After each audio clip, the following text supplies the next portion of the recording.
Thank you everyone for joining. It is July 6th, 2026, and this is our Michigan State University Beekeeping Office Hours webinar. So I'm here tonight with Zachary Wong, Keith Mason, Megan Milbrath, and Dan Lyons. And Michigan State University Extension programs and materials are open to all. So I'll share some updates and announcements. We'll hear from Zach about a bloom update. Keith will present a weather update. We'll talk a little bit about what we're doing in our colonies here at MSU, and then we will respond to your beekeeping questions. So we are recording tonight's webinar, and you'll be able to find tonight's recording on our extension website. So you can find that at canr.msu.edu/bees and then click videos, and that's where you'll find the recording from tonight and from previous office hour webinars. And then we also post the webinars to our YouTube channel. So that's the Michigan State University Beekeeping YouTube channel. We have compiled some resources for you for if you're in Michigan and beekeeping here. And so you can find our monthly resource articles online. We have them for months April through September. One thing that we're really excited about is there's a new edition of the Tools for Varroa Management Guide from the Honeybee Health Coalition. So this is a pretty comprehensive guide that talks about the background and context of varroa mites, why we need to manage them, and the different options for doing that, and including treatments and non-chemical options. We've had several iterations of this guide, but recently we've had more varroa mite treatments approved by the EPA, and so this guide reflects those newer treatments. So there was a big team of people who worked to update the guide, not just by adding the new treatment options, but also updating a lot of the information. So it's and should be a really nice resource for everyone, and you can find that for free online. We also have asked beekeepers in the past to please fill out the U.S. Beekeeping Survey. I wanted to share that the results from the U.S. Beekeeping Survey for the 2025-2026 year are now available and online. And then I also just wanted to share that the Michigan Honey Festival is coming up Saturday, July 18th and Sunday, July 19th at the Shiawassee County Fairgrounds. And Megan and I will be giving presentations there. So feel free to show up and listen if you're interested. We receive funding that supports our work and education for beekeepers, including from Michigan Department of Agriculture and Rural Development, from the USDA, and from Project GREEEN.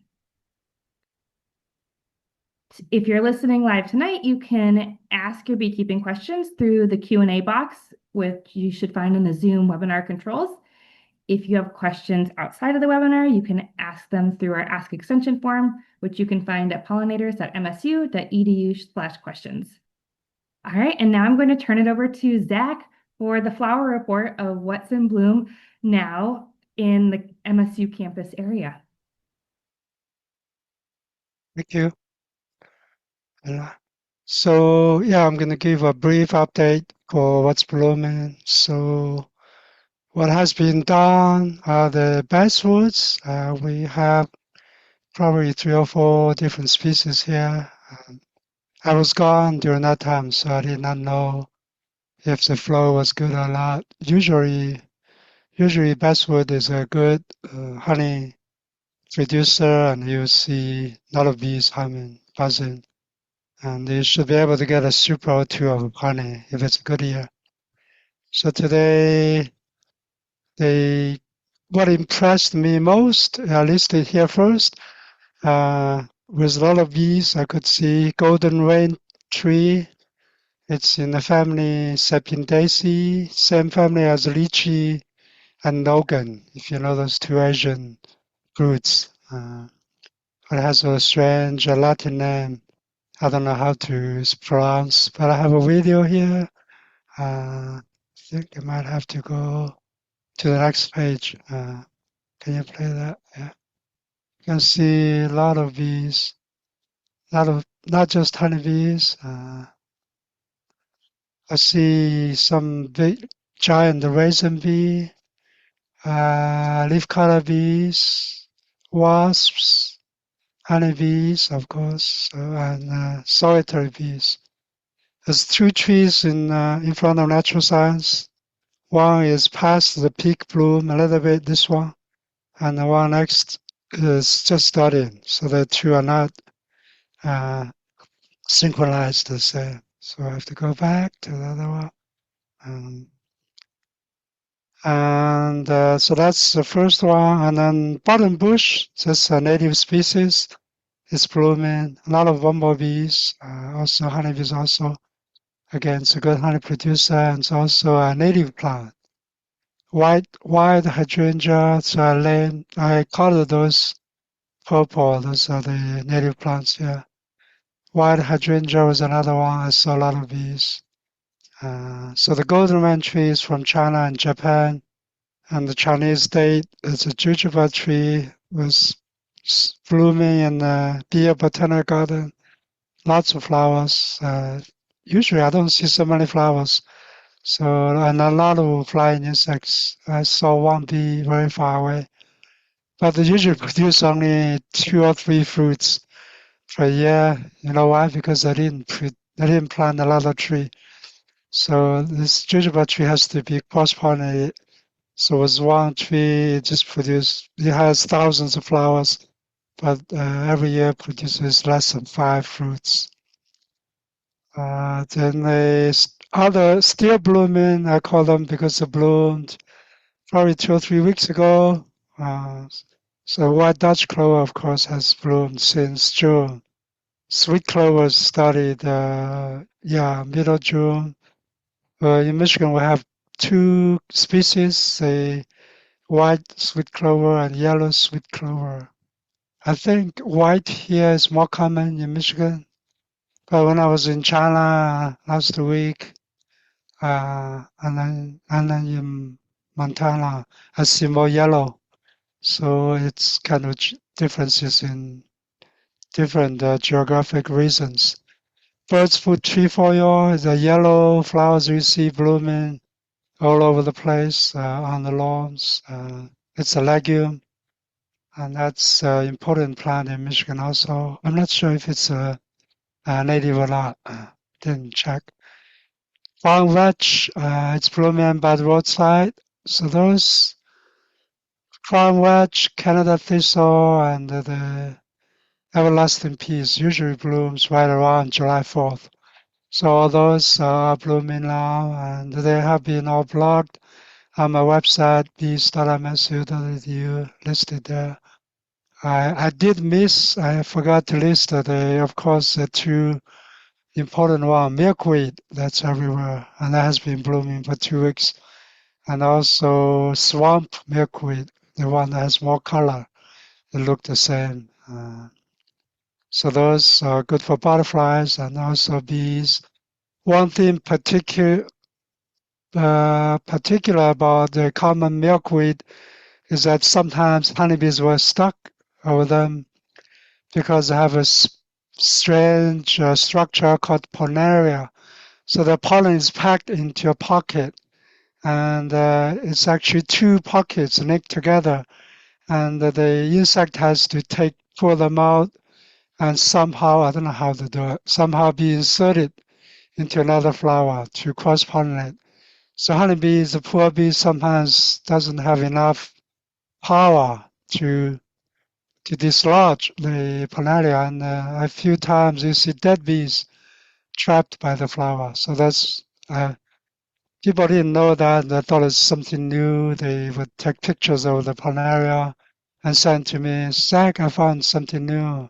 This is on honeybees' legs. So that's because the strange pollination mechanism of common milkweed. Of course, milkweed is the main food plant for the monarch butterflies. What's the other one I missed?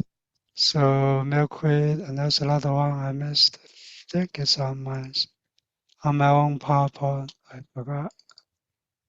Let's see if I can remember. Oh, chicory. Chicory, that's beautiful blue flowers in the morning. It closes in the afternoon, but usually bees don't forage on them now, but they will bloom all summer until September, bees have nothing else to forage. They'll come to chicory for pollen. But most people mow them. So uh, American dog bands blooming. I thought I blocked that, but I didn't. Geizos, there's two species, one white flower, one's pink flowers. They're probably introduced species, yeah. But bees love them. I blocked them maybe 2 years ago. Almost blooming, boneset and Joe Pye weed. I think they just started. Don't I have trouble distinguishing those two plants. They look so similar. Very tall, almost human tall, size tall, and tiny flowers with a big flower, and bees love it. And minor plants include spiderwort that has been blooming for a while, Hypericons, which includes St. John's wort. I did see a honeybee foraging on it today, but it has 2 or 3 species of Hypericons.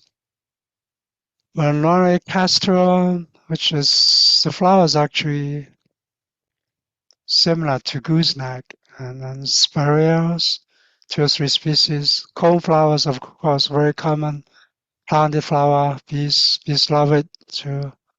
I did see one plant flowering raspberry at Beer Botanic Garden. The flowers are big, beautiful, red, and I did see honeybees and bumblebees foraging on that flower. What's coming up in maybe a week or two, BB trees will come out. And there's a tree at Michigan State here. If you need to know the location, email me. It's right next to the old art museum. Uh, and it's very low, and you can hear bees buzzing once it blooms. What's special about this plant is it blooms as male flowers, the whole tree, for a week or 10 days, and the flower drops. Wait for a week or two, then it blooms again as a female flowers. So I don't know how they cross-pollinate, but they produce seeds. And it's a beautiful tree when it's blooming. And the seeds are purple when it's in September, October. Some people harvest the seeds trying to grow them. People sell them. But usually they have trouble germinating them because seeds have a heavy coating of waxy coating. So you probably have to sandpaper them or do something about it to get them to germinate. So that's all I have. Thank you. And Zach, I think we showed the video of the golden rain tree, but we also have the hydrangea video too. Yeah, there's a hydrangea too. Yeah. So this is interesting. There's a wild, this tree, this wild hydrangea was growing wildly in the sunshine. And there's another one planted by the Botanic Garden, no bees, because it's in the shade. And it's maybe 2 days behind. So this one was packed with bees, honeybees and bumblebees and wasps. But it's taller than me, so I had to point to show you the video. Great. Thank you, Zach. All right, now we're going to turn it over to Keith. Okay, that should be the big view. That looks Okay, great. good. All righty, thank you. All right, so yeah, so we'll get going here with the weather. Quite a bit different than what we had in our last update. So I'll just kind of go through where we were temperature wise and looking at the last week.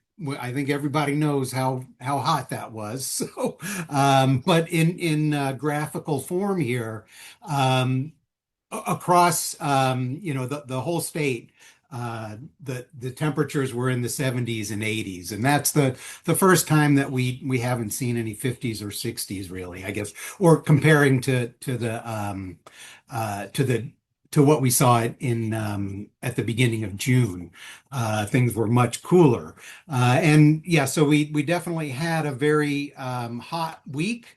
With the 80s or 70s and 80s, and then these are daily average temperatures too. So it's a So it's that, yeah, it's the low and the high. So you've got a range here. But when we look at that average temperature uh, across or in reference to our 30-year average temperature for the same time, we were like 10 to 12, or excuse me, 6 to 12 degrees higher in our average temperature than we normally are. So just in case you didn't know, yes, we were very hot. And when I say normal here for this and for other things, it's really it's a 30-year average that we use, and currently we're on 91 to 2020. So because it was so hot, I usually don't show the actual average high temperatures. So these are the highest it got on each of the days in the past week. And we were in the 80s and 90s. Southwest or Southeast Michigan was quite a bit into the 90s for the entire time. Um, so yeah, so dramatically, different than we saw in a month ago. Um, and then when we look at how in respect to normal, what the normal highs are, it's basically the same picture here. But because it was so hot, I did want to show that this time. Um, and now looking over the last month, if you recall, June started out a little bit cool. So, we had average temperatures over the whole state in the 60s and 70s. Um, but but when we look at that again in where we were at normal, much of Michigan was kind of normal for that past month. So it kind of averaged out to where we normally are. But there are some places, including up in the UP and in the Thumb and some areas of Southeast Michigan that were still above normal, looking at the month. And we measure growing degree days as kind of a heat accumulation over time. And, we have basically tripled where we were a month ago. This isn't unexpected or anything, but they range from growing degree days base 50, which we use to measure uh, uh, I guess development in plants and insects. Quite a few models use the 50-degree mark. So when things are above 50, that's when we see things developing. But so we're about 700 in the northern parts and almost 1400 in some of the southern areas. Um, of Michigan. And when we look at that and kind of how many days ahead are we behind, we've kind of caught up quite a bit in the north, where there are some spots that are still normal and still a few areas that are below normal. But the number of days is, we're about a week ahead in some areas, but large areas still are kind of in this normal range, so it hasn't been quite as warm there. But yeah, I guess the take home is that we're kind of evening out in Michigan as far as how many days ahead of schedule we are in each area. Um, yes. Okay, so now I can switch over to rainfall. And again, we know that we had a good, healthy bit of rain this past week. And, the past couple of weeks, actually, we've had a few good storms moving through. So our soils are recharged. Now, in looking at the state as a whole, there were some areas that saw at least, or most areas saw at least half an inch, but there were quite a few areas that had record rainfall actually. In the area of Northport, which is up at the top of Leelanau Peninsula here in Northwest Michigan, they had over 6 inches of rain in a day. So that's a pretty heavy amount of rain for one particular station, that's for sure. But there were also areas that received lower than normal rainfall over the last week, and that's shown in this picture here on the right, where the orange areas are areas that were below normal in accumulated rainfall for the week. And then the blue areas are, that corresponds to where the heavy rainfall was, to kind of build that up to higher than normal. Looking at the over the past month, again, we had a fairly wet month overall. I think our typical is about maybe 3 inches at the max per month. So again, here with those really heavy rains, we had some reports of over 10 inches in particular areas on in here. But yeah, basically there were, I think about 3 to 4, maybe 5 inches above normal was kind of the range that we had when we look from how different it was to normal. So 2 to 5 inches more rain than what we normally get. So quite a bit wet, and that'll help us for a while. Our next chance of rain is going to be overnight Wednesday and into Thursday. This is the good old weather map with a cold front kind of moving through, and there's some rainfall and storm activity, a little bit of storm activity, I think there. Not severe like we've had before. That's kind of another thing that we're getting. But so yeah, so we'll see this pattern or this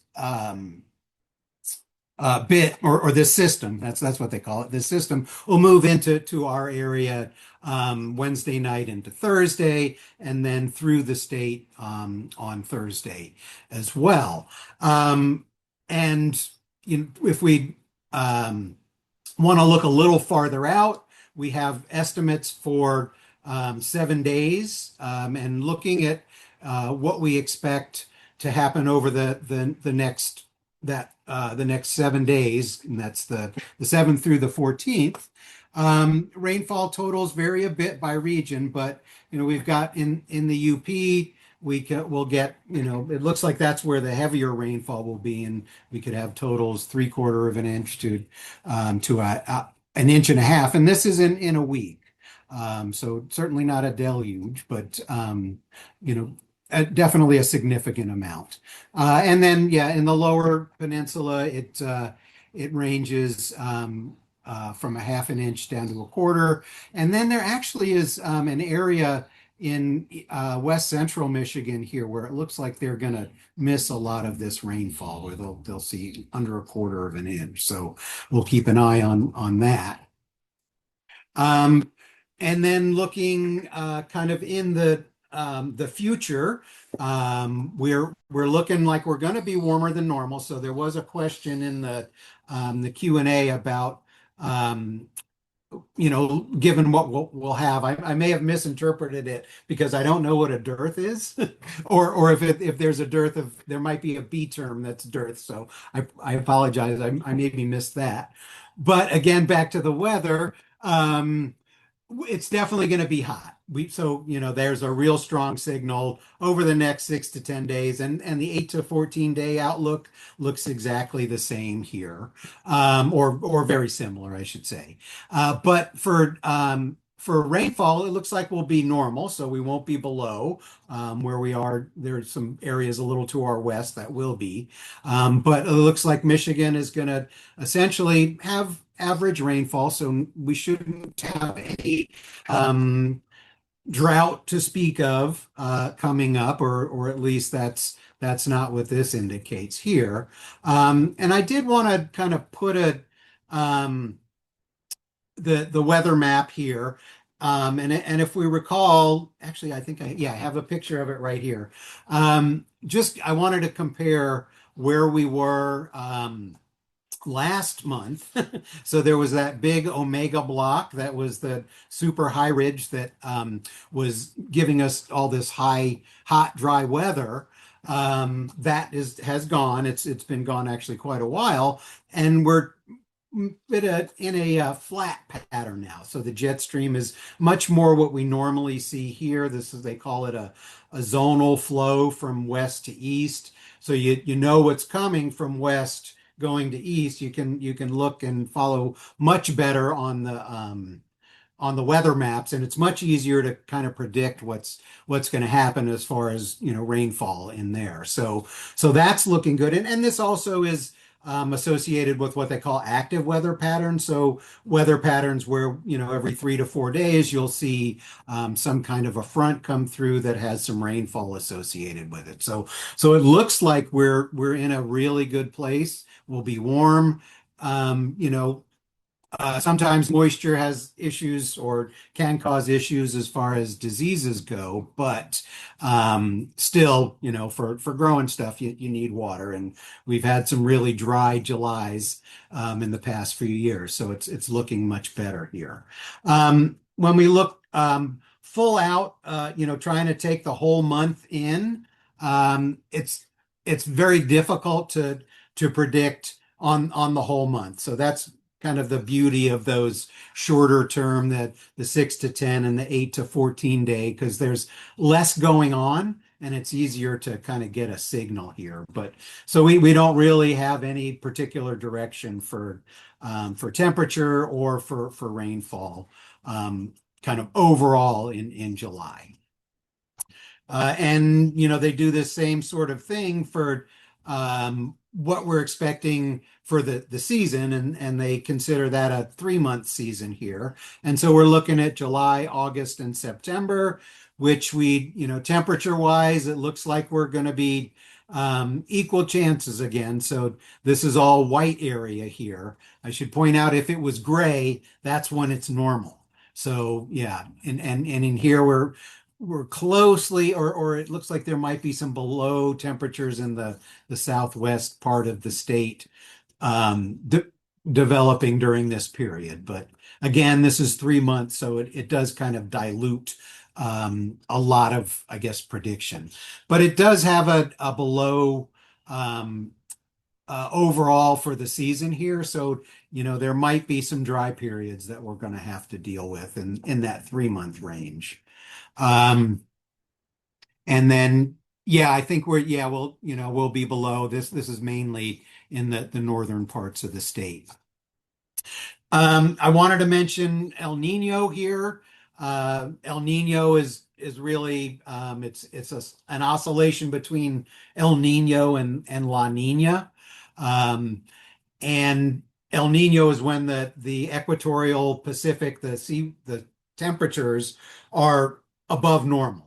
Again, I don't know if it's the same type of normal that we use for temperatures and rainfall, but a similar sort of thing. But this graph shows us, first off, that there's a high chance that we're going to have an ENSO or an El Nino. Excuse me. We will have an El Nino based on these projections that we have in historical data.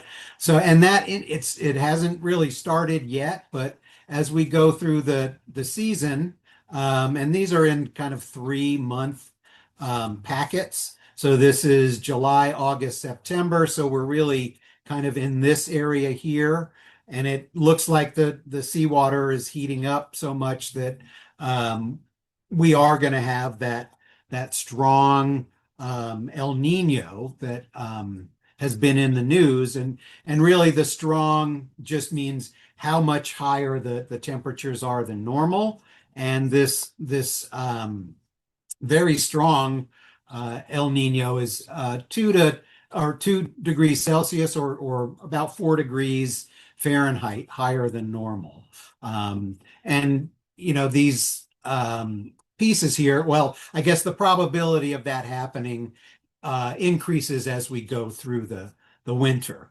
or as we go through the fall and in the winter. And there are, from these both El Nino and La Nina, there are large global weather effects. El Nino is really what we have to deal with now, but it's typically increased global temperatures occur during El Niños and likelihood of drought in Southeast Asia and Southern Africa. And then there are also there can be heavy rains right on the central on the Pacific coast of Central and South America. They can have some very heavy rains and flooding. But in the Midwest, we're generally okay with El Niños because it's warmer and generally drier. So drier in the probably in the late fall going into winter, and then so less solid precipitate or less liquid then, and less snow as well. So less solid precipitation as we kind of go through things. But yeah, so as we go through the summer here, we can look back at how the El Nino is developing and what impacts we're seeing worldwide. But the truth is that we won't see very much probably until the fall. So it'll be a little slower to develop. All right. So just to kind of wrap things up real quick here. So we were, yeah, much higher than normal last week and ended up normal for the month. And that's all despite kind of cool temperatures for the start of June and even into the middle of the month. And we did have a good rainfall, most areas last week, 3 or more inches in some spots. And some areas actually received the amount of rainfall was lower than normal that they actually got there. So not all areas got the right amount of rain. Some got too much, some got not enough there too. But most of Michigan is about 7 days ahead in development as we from our growing degree days. And there's a strong signal for warmer than normal temperatures and normal rainfall. So kind of in this 2 week range, things look really good. And again, we talked about the jet stream now. So we think this pattern's gonna continue based on that as well. And we should continue to see some precipitation here. So it should be good for plants.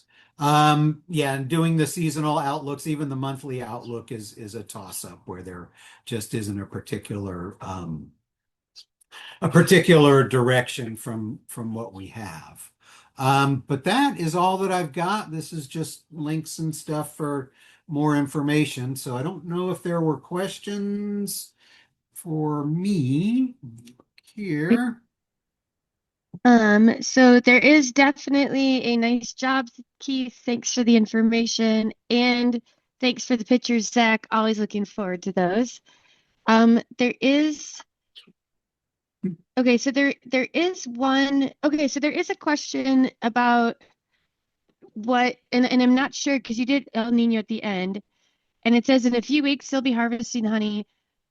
What's the latest? I believe they meant forecast for El Nino, but it's over the winter. So what does it mean for the temperatures this winter? And should people plan to leave on the average amount of honey or leave more than normal or take a little more? So I think just what does this forecast mean for winter as people are planning to harvest? Absolutely. So the El Nino normally in Michigan is a warmer and drier and that's warmer than normal, of course, so we're not going to be in the 70s in December. Well, I can't say that for sure. But yeah, so it will be warmer than normal, but we should see less rain and less snow as well. So again, whether you have to adjust for honey, that I would have to leave to the experts who are here. So, but yeah, but it should be warmer and a little drier than we're used to, but still, that's the good end of the stick to be on, I think, with this one. But yeah, I know there was earlier a question about, whether the hot and wet would persist. So what is a dearth? Is that a thing? A dearth is a thing, and it's a period when the bees don't have enough food available. Gotcha. And so, but and I'm kind of itching to answer that question and one at the bottom together. So someone at the beginning, and if you look in the Q&A, says, since the weather's been hot and wet, is it possible we could not suffer a dearth this year if it continues? And then there's an open question that we have that says, curious what folks are seeing in terms of honey production, normal, behind expected, more than usual. And I'm going to just start the conversation with those two together. And I know, Keith, you have to take off and eat your supper. So anytime you need to do that, that's fine too. All right, well, I'll stop sharing at least. Um, yeah, but I'll stick around for about 5 minutes or so. If there Great. are weather things, I'll hear that for sure. So yeah. So I would say, the nice thing about us having statewide appointments is we get to talk to beekeepers all over the state. And both of those questions, it depends super, super, super specifically exactly where you are. And I can tell you, I mean, even amongst our bee yards, when you have multiple yards, some of them can experience a dearth and some of them can make much more honey. And so for example, Zachary mentioned buttonbush, great honey plant. It's wetlands. If you have wetlands and buttonbush near you, you can make a boatload of honey. But if you don't have that particular plant near you, its bloom time is completely irrelevant. And even last year was a great example where, I know a big part of the west side of the state had a dearth, and, just even 45-minute drive inland wasn't having the same problems at all. So both of those questions are going to be yard to yard and, operation to operation, and really, really hyper specific depending on your weather and your plants. I don't know if anyone wants to add to that.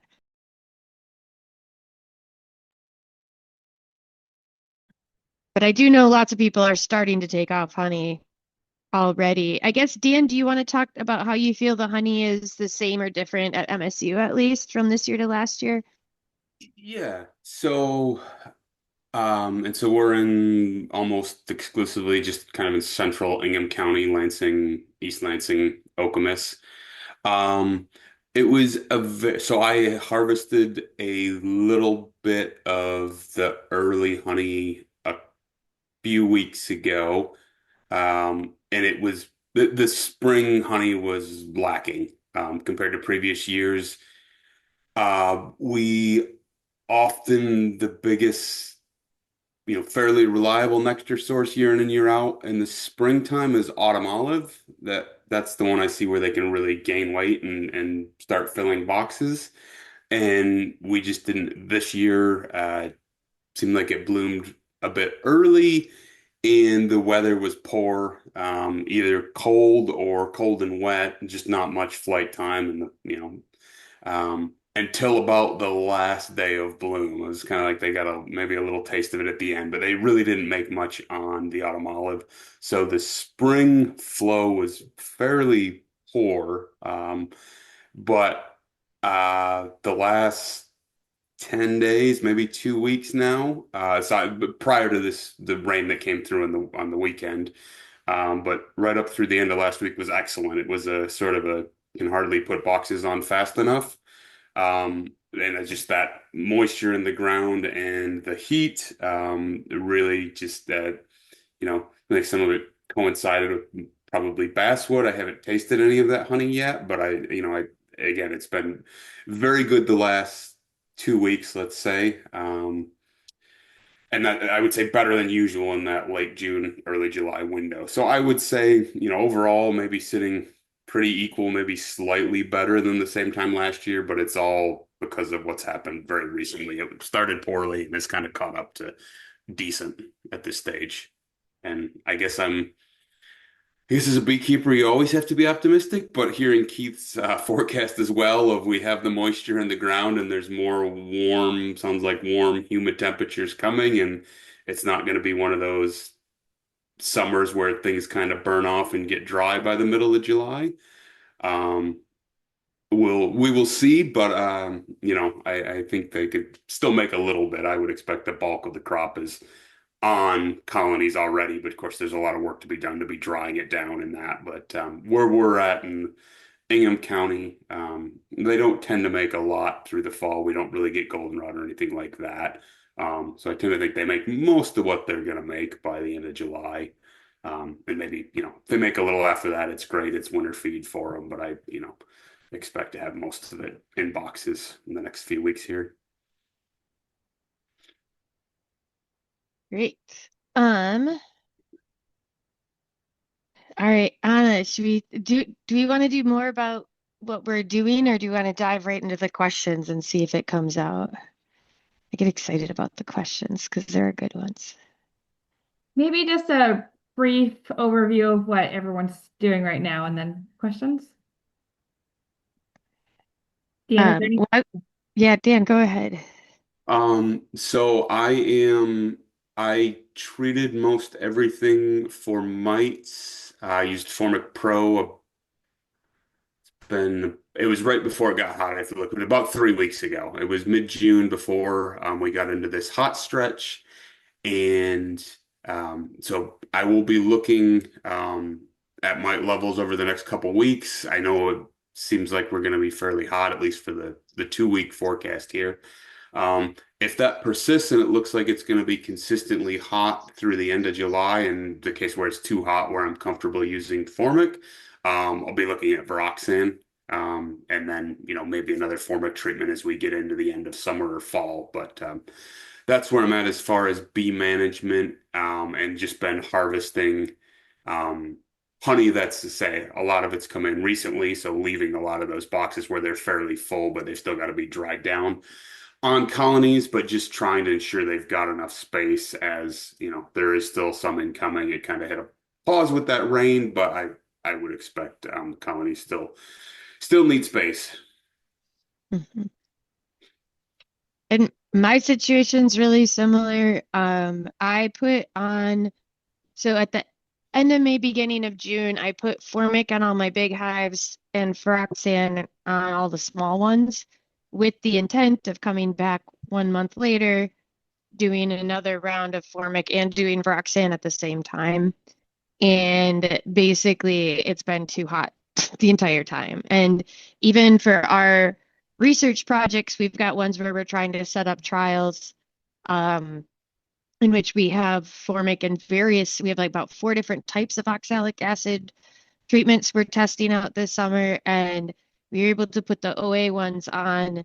And, Formic, it says below 85%, and that's especially important for the first 3 days. And we just haven't had that window down here in a while. But that is what will happen as soon as it goes down. I thought about putting oxalic acid on now because I can get in there, but I don't want to lift honey supers in 90-degree weather also. And so I'm going to wait and just do it all at once. So my next trip out, hopefully once it cools down a little bit, will be to go through and give everybody some acid-based treatment depending on their size, and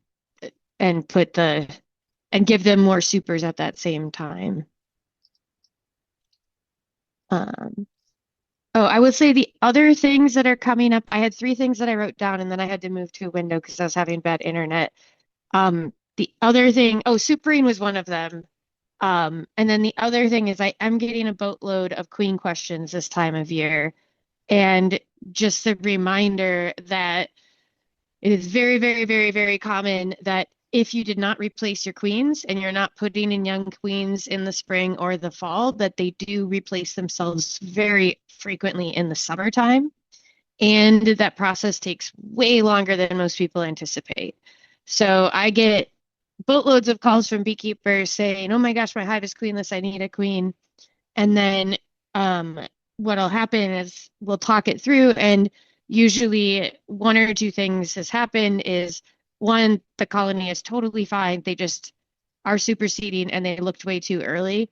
Or the second thing is that it's usually like a 2nd-year colony that grew way faster than they thought, and they just honeybound everything, and the queen is in there, and maybe or maybe not they've swarmed, but usually it will end up working out just fine. They just also need more space and more time left alone. So good. Anna put the article in the chat, which I wrote now, like it feels like 10 years ago, and it's still I mean, there's always new beekeepers and we're all learning and we're all figuring it out.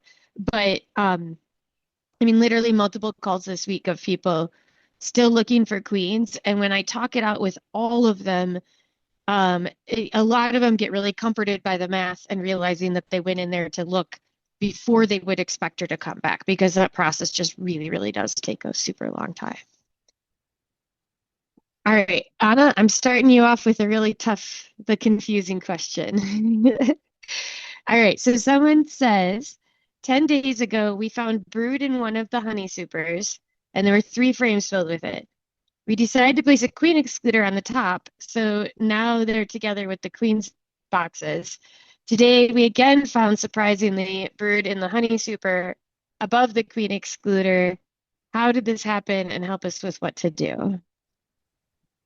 Great. So my first question here is if maybe the queen excluder is damaged or there's just some kind of opening where the queen is getting up and down through the queen excluder. I guess we don't know if there's also young brood below the queen excluder, but that would be one thing I'd be curious with is if you're finding eggs in both above the queen excluder and below the queen excluder, then maybe that's there's some way the queen is getting up and down.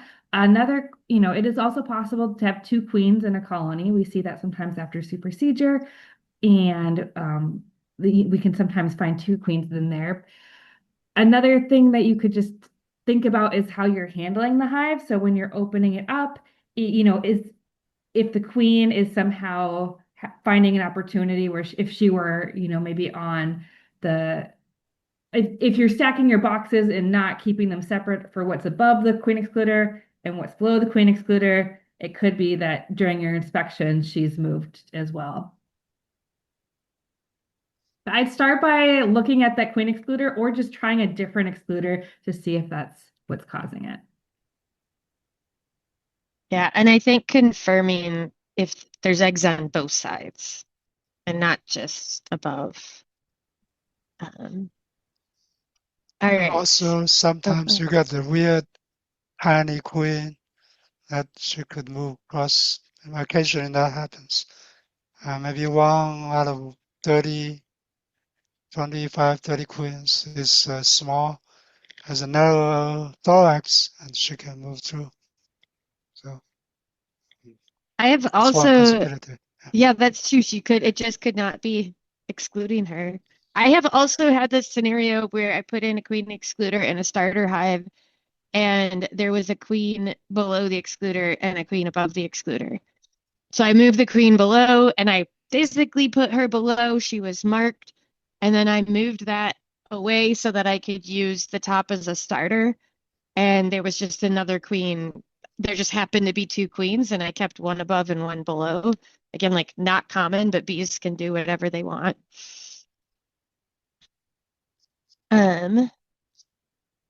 All right. So, Zachary, how would you tell if a hive is in a dearth or not getting enough food coming in? Or if you have many beehives, not just one easy way to tell it's a dearth period is you open the hive after 5 or 10 minutes, you have a lot of bees coming, robbing you. And there's very few flowers outside. But if you just have one hive, then it's of course more difficult to tell. And you basically have to remember how much honey it had last inspection, and you are seeing the honey is not increasing but dwindling. The food reserves are going downhill.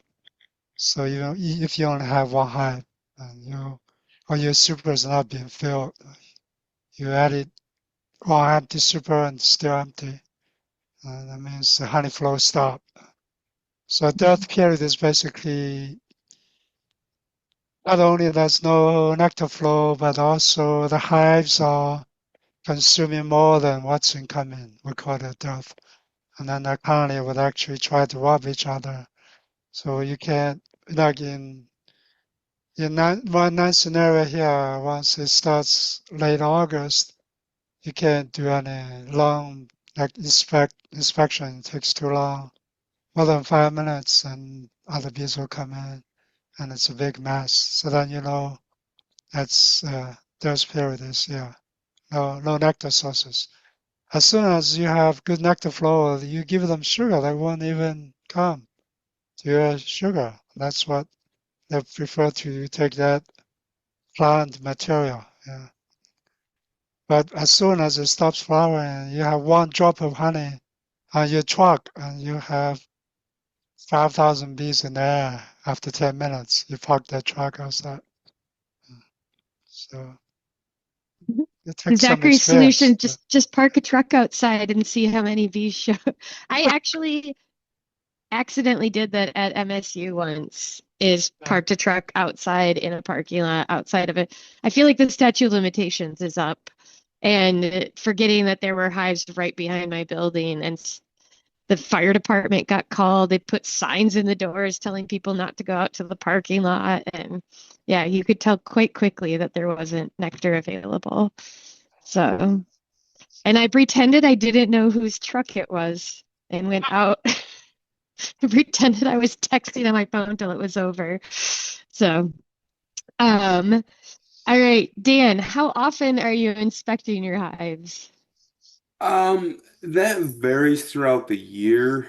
Um, in the spring, when bees are very dynamic and building up and want to make sure they've got adequate food and the weather can be fickle.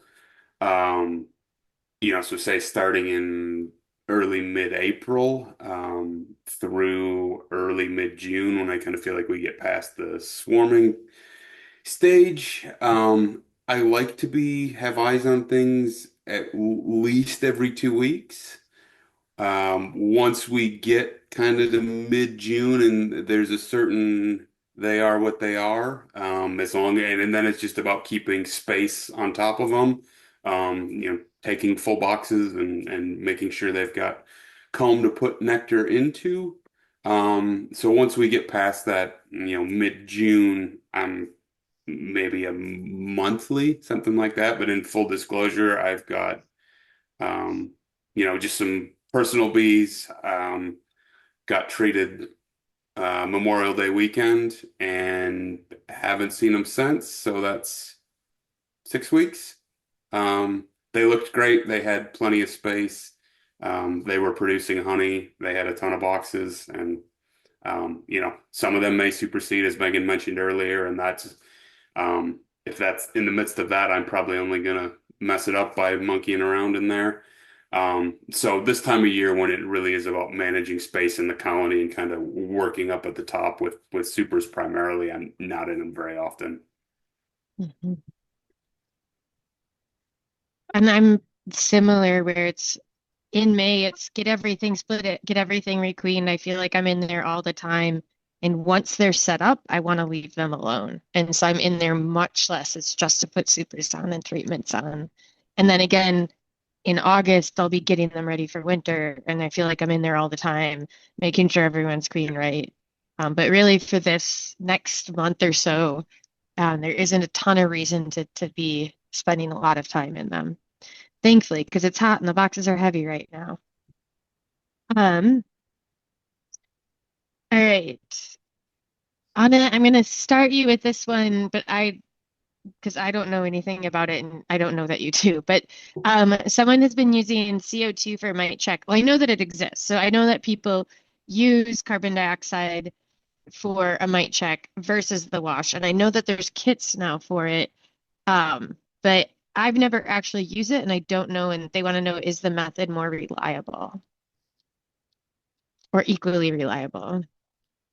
It's a good question. I don't know either. I know it came up when we were redoing or revamping the tools for varroa management guide, but I don't remember if it ended up being mentioned. So I will try to see if I can find that in here. But we're familiar with the alcohol wash test. I have not done the CO2 test.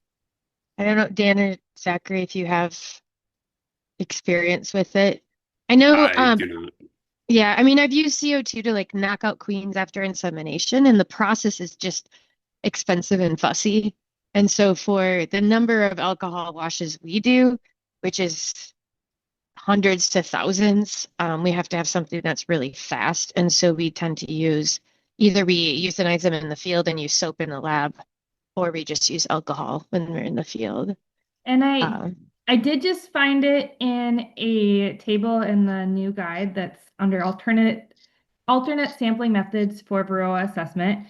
It's the table header is less reliable sampling methods. It says use of CO2 may be less accurate during honey flow. Must check accuracy by comparing with alcohol/soap wash or powdered sugar shake method. and Zachary and I have published a paper together showing that when you knock bees out with CO2, it does affect their survival. So they do survive. So it's similar to the powdered sugar where it feels like you're not killing them necessarily, but it does affect them. There is a question that I feel very passionately neutral about, and it says, bee feeding question. Someone told me that cane sugar is better for bees than beet sugar. Is that true? And so when you're talking about, I'm going to answer this one because I get it all the time and I somehow feel strongly about it in that it's not true and the bees don't care. And I have looked, I think the reason I care is I've spent so much time looking it up. But when we're talking about purely sucrose, like actual refined white sugar sucrose, the whole benefit or the whole purpose of the system of making it into pure sugar is that kind of none of the history is left behind. So from a bee perspective, the product that they are actually seeing is going to look the same to them because it is a pure sucrose product. So chemically, it's going to look effectively the same. There are two places where the differences might be important. So one is if you care about it from like your personal story. So, for example, we have a lot of Michigan beets. And so maybe you want to support Michigan egg, or maybe, but it's hard to find organic sugar. So maybe you want it to have an organic label, and then you're going to support cane sugar from the Caribbean. It is really like what is your personal value can fall into it. The other thing that's relevant is I'm only talking about when these are pure sugar. So like pure sucrose. When you get into like sugar in the raw, brown sugar, those types of things, those are going to be bad for bees because they're going to have a lot of indigestible solids, or we call it like ash content. So after the bees digest the sugar, there's a lot of stuff left over. So we want to have pure sucrose, but it doesn't matter the source from the bee perspective, but it might matter from your perspective.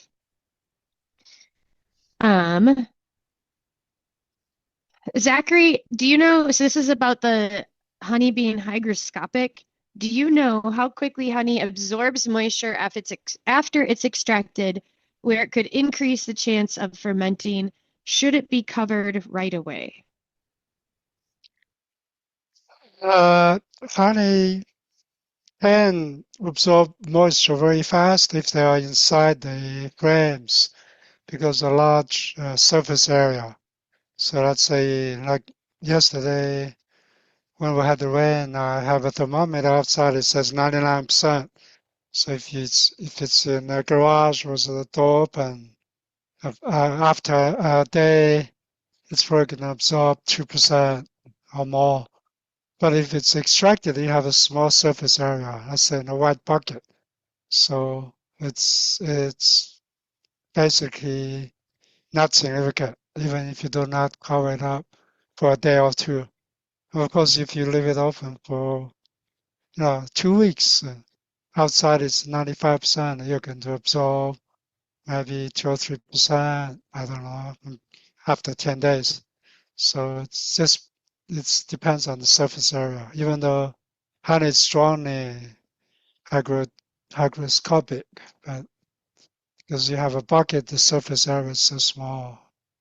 That's where the exchange happens, at the surface. But if it's inside the combs, grams, before they're being extracted, that happens much easier because you have, instead of having one bucket with this circle of surface, you have 20 frames, or both sides are open to the air. So that's the difference. Mhm, So we'll not be concerned if it's just a day or two. mhm. So there's a question if MSU uses any lay-ins hives. We don't have lay-ins hives at the moment, but we do have a broad collection of hives that we're hoping to get started next year when we have our teaching pavilion and kind of the landscape around it. Um, Dan, can you name all the hives that we have ready to go out there? And maybe we can add a lay-ins hive by next year too for our collection. Yeah, there's a long Langstroth. It's maybe 30, 36, so a standard deep frame, just in a horizontal stretched out. It's probably 4 feet long, something like that. Um, we have, is it pronounced Ajay? The Slovenian, kind of the rack where they slide out, right? You're opening it from the back of the colony rather than working vertically top to bottom. We have a flow hive, which is kind of a conventional brood nest. It's just the flow hive is the frames that simplify the harvesting.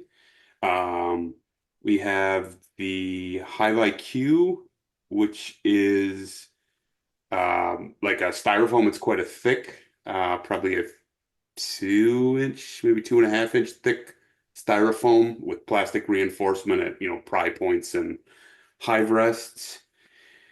Uh, and we have a 3D printed, one of a kind, one of our scientist friends 3D printed a Oh yeah. stack that we will put a swarm into next spring and see what happens. It's probably about 5 gallons in volume, I'm guessing, but it's kind of It's that. a column. So these are not for production. I've managed top bar hives in the past, like just the Kenyan style top bar. So we, as Megan mentioned, our intent is to maintain some of these for interest. We host a lot of classes and workshops and things, and people have questions about them. So um, we'll have some of those on hand and populated next year. And is always interesting to see different configurations, and it kind of brings me back to the bees kind of figure it out. They're Mhm. pretty adaptable. If you give them a cavity, a volume of space that is suitable to them, they will make it work. Some are more convenient for the beekeeper than others, but generally the bees, they'll fill that void. They're evolved in a tree cavity, which they do not come in uniform sizes. So they kind of fill the space. Mhm. Yeah, but maybe for those of you who are the Lands hive is a French hive that's like it's a horizontal hive with really deep frames. So we could get that and maybe a Warren and round out our French corner of it. Um, all right. So there is a question about swarming, Anna.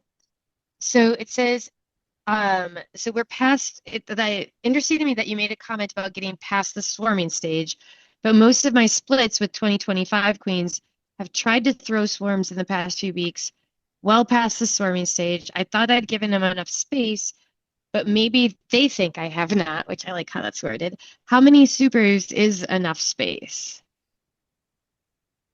So, ballpark, I'm normally thinking two empty or almost empty supers with drawn comb for big colonies.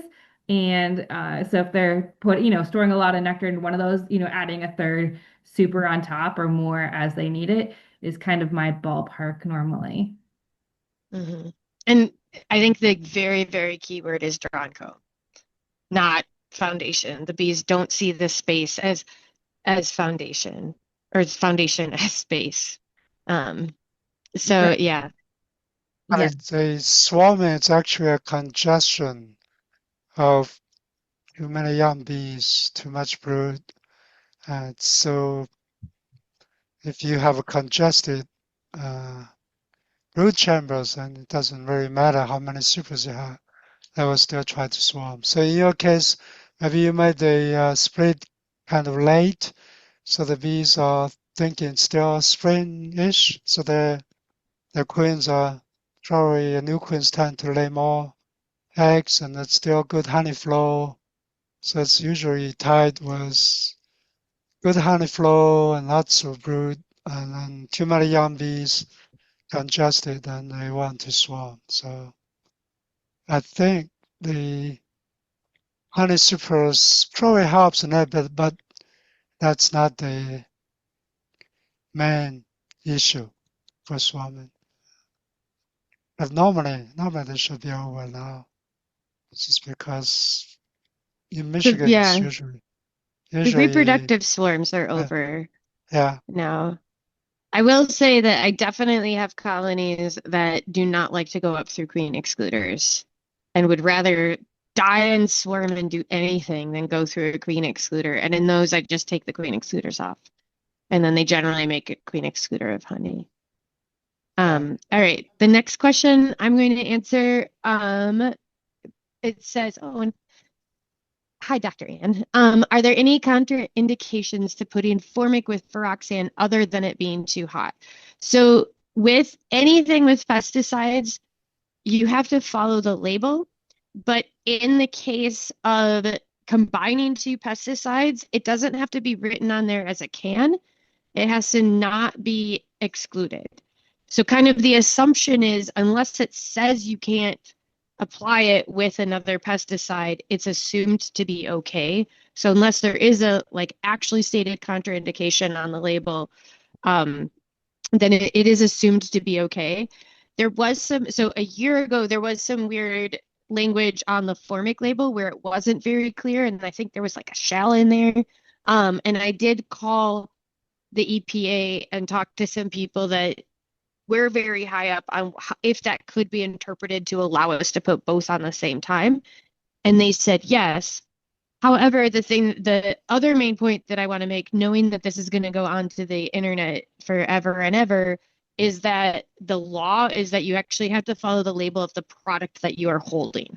So even if you look it up on the internet or you talk to the EPA, like the actual package label is the one that is actually going to be the law, and they do change quite frequently. So the other thing though is we get to do whatever we want at MSU. Well, that's not, but we have more leeway under a research exemption. And so we are allowed to try different things. But at the time, at least for the packaging that we're using, it is fine for those. And I can see Anna nodding, and Anna usually catches me when I'm off on pesticide questions. So I don't know if you had anything to add. You looked happy. I'm very happy. That was all good. Okay.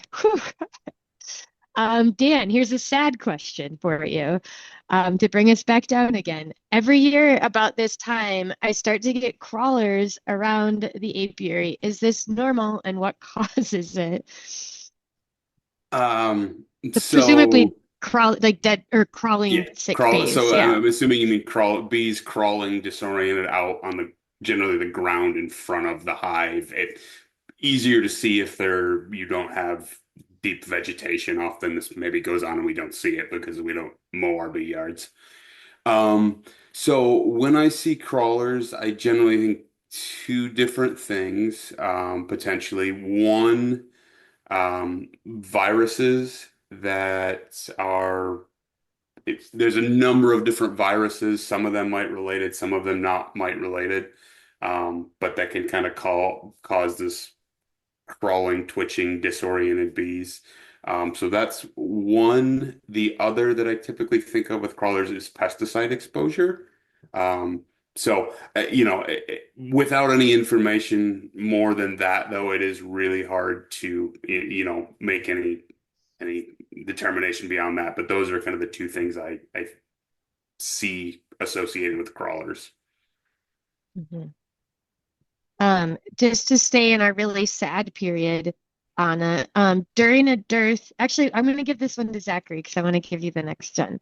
So, Zachary, during a dearth where the colony has low stores, could you also start to see cannibalization of brood? Would this be extreme and require emergency feeding of both syrup and pollen substitutes? So, what would it take for them to start eating their babies? Yeah, so that's a very academic question. So that would be a specific dearth for pollen. what you're referring is. Mhm. So the colony is not lacking, maybe usually it's both. So not only they lack incoming nectar, there's not enough pollen for them to sustain, to produce worker jelly to keep the workers alive. So they would end up usually eating the drone pupae first, and then when the drones run out, they go to the workers because otherwise they don't have enough pollen, bee bread, to produce food to keep them alive anyway, so they're going to die anyway. So that was the thinking. And they also, another part is adult foragers also need some protein to keep the machinery going. So then you would sacrifice the brood first. So usually that happens only in the spring due to extended cold period. They started brood rearing and it snowed again, and they'll just eat the brood. But I think it's rare to happen in the summer. But in some places, maybe I know in places like Georgia or Florida, actually, in the summer, maybe even in July, there's no flowers, very little flowers. They stop, some areas stop brood rearing, and that's extreme case. That's no pollen left, so they probably do a little bit brood cannibalization, and the queen also stops laying. So that's actually worse than cannibalization. Cannibalization is one step ahead of that. So that does happen. So if you do see that, then yes, you should give them pollen substitute usually with enough sugar mixed. So it's like a paste, like a sort of drier than toothpaste. Not stick to your hand, but it's malleable, so you can reshape it with your hands. So that's usually the consistency people want, not super flowy, but it's soft. And actually, all the commercial products we have actually do not have enough oil. So add some oil, some fat that bees will consume better. One One thing you have to watch is, of course, that's also becoming a small hive beetle trap. Once you have that, unless you have hives that are super strong, they consume very fast. If you have this pollen substitute there for 2 weeks, bees are not eating it. They're going to breed small hive beetles. The eggs will hatch inside and just make a big mess. So you have to watch that out. Okay. Thank you. So Anna, I'm not sure if you listened to Reed Johnson's talks, but I was counting on maybe for this next one. And it says they said, I recently learned that I have hundreds of acres of soy around me this year. Is there any way to tell how much impact it will have on my honey yield? Great. So Reed Johnson, who's at the Ohio State University, has been doing a lot of research in soybeans, and a lot of people don't really notice the flowers on soybeans because of the way they're underneath the leaves, and they also don't normally see honeybees visiting them. But we know in some places, nectar from soybeans can be a pretty significant source for beekeepers.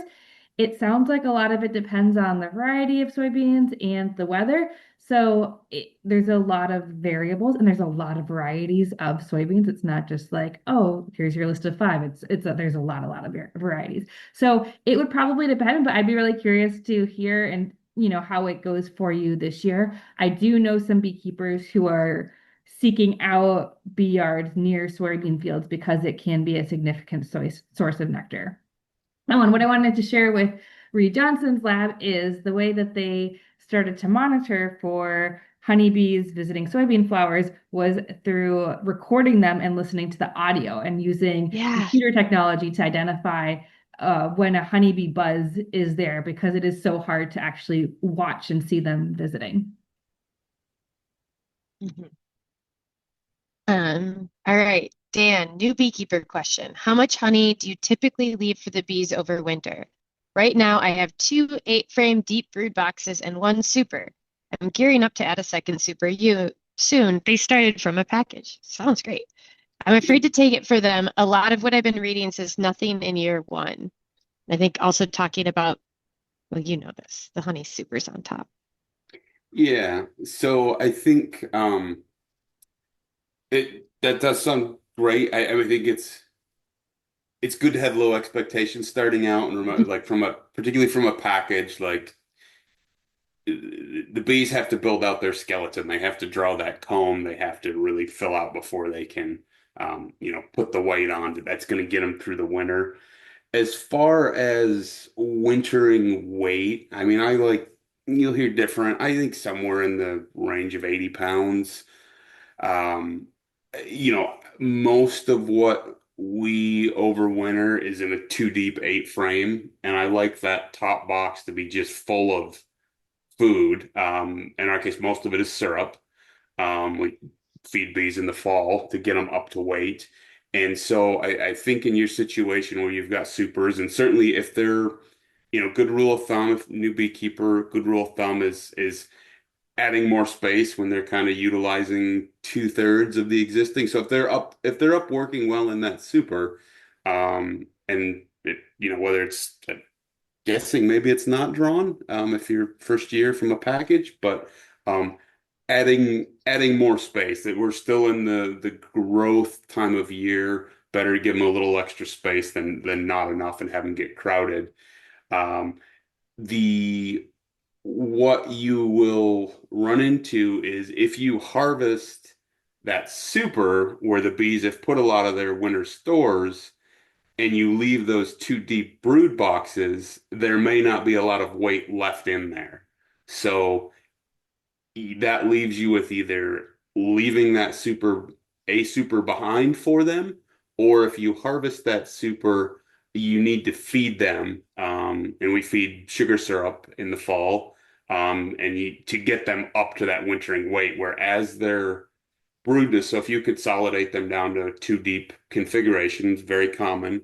Um, Bees naturally, their population is going to start shrinking and their brood nest is going to contract as we get into the autumn. And you want them to be able to, as their brood nest shrinks, you want them to be able to fill up that opening space with honey or with syrup.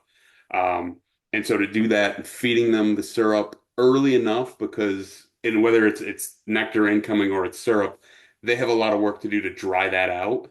You don't want to be feeding them in October before it gets cold, and then it's like, well, they put the weight on, but it's a ton of water weight with very little sugar weight. So, um, feeding in September, we've still got warm temperatures, and bees generally have, big populations and can dry it, can consume syrup, store it away, or I shouldn't say consume, but take it from the feeder, store it in the comb, and dry it out while we still have the warm temperatures. So, um, that's kind of my approach to it. But I think a two deep 8 frame, again, I'm in Ingham County, middle of Michigan. Maybe I don't know, if you were in the far north UP and had a longer, harsher winter, more is better. But you can also get out there and check on them in February and March. Not digging in them certainly, but you can just have to hive, not even opening it, and get a sense of where they're at. If you get a 40-degree day and you want to pop it in or cover and get a sense, you can look between the frames and see if there's food left. Also, if the bees are getting quite high, if they're right under the inner cover, and you heft it as well. When the bees are high, that's a pretty good indication they're getting low on food stores. So because they've eaten their way up into that food that was stored on top of them. So in that case, you could do emergency feeding. So kind of a long way to get there, but I think leaving them in a two deep, as long as at least that top deep is really solid with food for them. And Dan, just to add, I'm going to put a link in the chat to the University of Minnesota Bee Lab's Beekeeping in Northern Climates manual because it covers a lot of these topics and is a really good fit for someone who is just getting started. Okay, Anna, the next two are kind of related. So it says, will bees continue to build wax throughout the season, or is there a time when wax production decreases? And the swarm question, Rebecca says, so what if you don't have drawn comb to give them? So I think that probably was part of our issue. So do you want to just talk about wax production and drying Good. out comb? Good question. So bees need a lot of sugar in order to produce beeswax. We think of the spring as the primary time when colonies are going to make a lot of beeswax. And then later I think around this time of year, and then can start to slow down.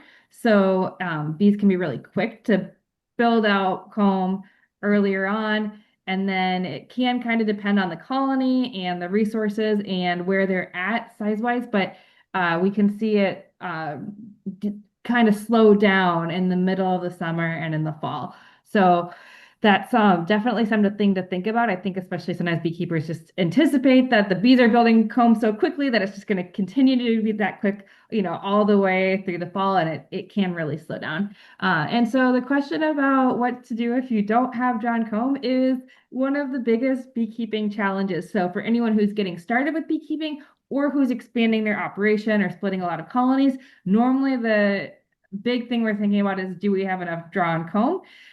So when you have the opportunity for bees to draw comb, you really should be thinking about that. So, when you're planning your beekeeping year next year, are you able to throw more boxes of foundation on colonies that are strong, that are building lots of comb, so you can keep that momentum going and have drawn comb for the future? There are some beekeepers who will buy drawn comb from each other. And another thing that I was going to mention about drawn comb, I just lost it. Sorry. Better Bee, Megan, is no longer selling that synthetic comb. Is that correct?